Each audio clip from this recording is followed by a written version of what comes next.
સુરેન્દ્રનગરના મેડિકલ કોલેજના ડોક્ટર પર જીવલેણ હુમલો કરી ફરાર થઈ ગયેલા કુખ્યાત આરોપી કેવલ રબારીને જિલ્લા પોલીસે ધરપકડ કરી કાયદાનું ભાન કરાવ્યું છે। કેવલ રબારી પર ખંડણી, મારામારી સહિતના અનેક ગુનાઓ દાખલ થયેલા છે।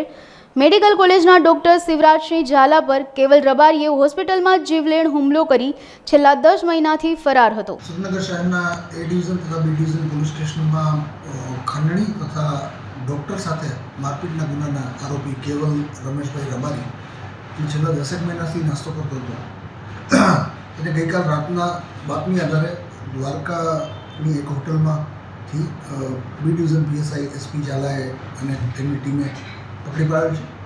આ આરોપી છેલ્લા 10 મહિનાથી નાસ્તો કરતો હતો અને આ આરોપી વિરુદ્ધ અગાઉ ખૂન, લૂંટ, ખૂનની કોશિશ જેવા ગંભીર પ્રકારના ગુનાઓ દાખલ થયેલા હતા, જેને ઝડપી પાડેલ છે અત્યારે અને હાલે તપાસ હજુ ચાલી રહી છે।